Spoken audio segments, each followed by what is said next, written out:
O, diba?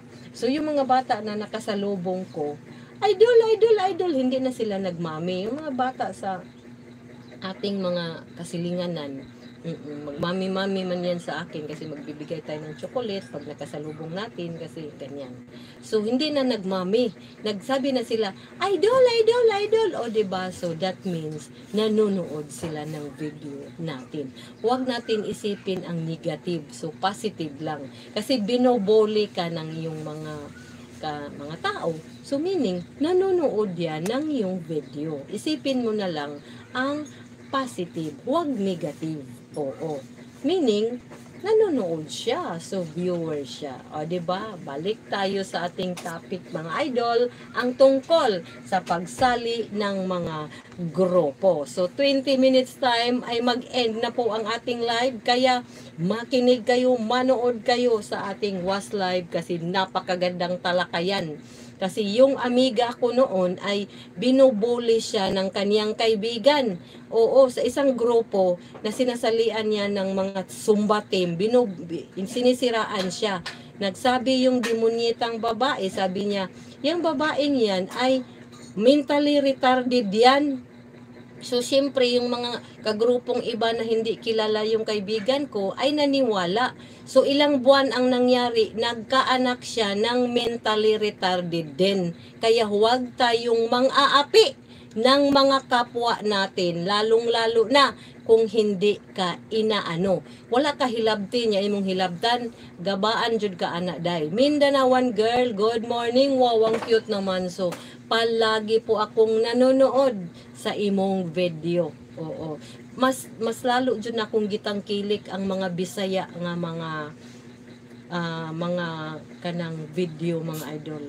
Oh. Sa una, abi manaho og dili pwede nga magkuan, mag-vlogger ta nga magbisaya. So, nahirapan akong magtagalog, binubuli pa nga ako nila na gagahi ko na ng imong Tagalog. Uy, syempre Bisaya kasi ako.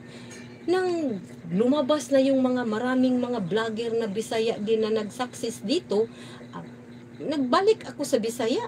Oo, imbis na kamao-mao na unta kog Tagalog, na Tagalog naman unta ko ato kay nindot man gud pod ang Tagalog, mga idol, kasi it is a universal language. Oo. Kasi pag nakakita ang mga Tagalog ng ating mga Bisaya na mga video, mahirapan pod sila sa kalisod sa pagsabot sa atong mga dialect, sa atong mga languages. Kaya magtagalog ako kahit na mahirap-hirapan ako sa kalisod sa pagtagalog.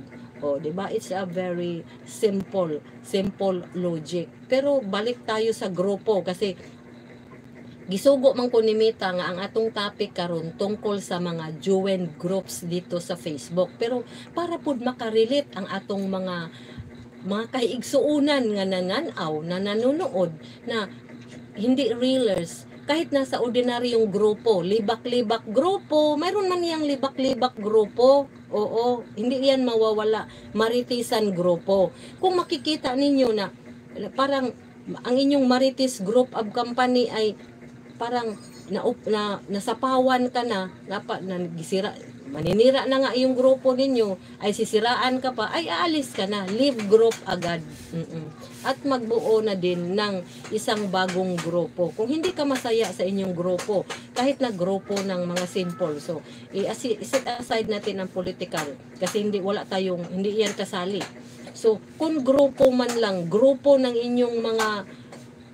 mga magaganda, kung sinisiraan ka na, di aalis ka. Oo, yan, simple lang. Pero sa Facebook groups ay hindi tayo makapag-post dahil ini-decline nila ang ating mga videos, ay pindutin mo lang ang leave group. Wag leave, L-I-V-E, left. Oo.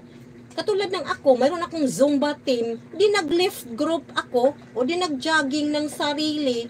Oo, kasi may mga demonyeta man din na sa atin, maninira sa atin, sa ating mga Zumba groups, di aalis tayo. O, di ano naman sila, ano naman ang nangyari? Wala na din, nabuwag na din ang grupo. Kasi umalis ang pinakasiksi. Joke lang, mga idol. Tawa-tawa tayo, mga idol, kasi in 10 minutes time. Siguro 15 minutes time, hangyo lang i-end na natin ang ating live kasi isang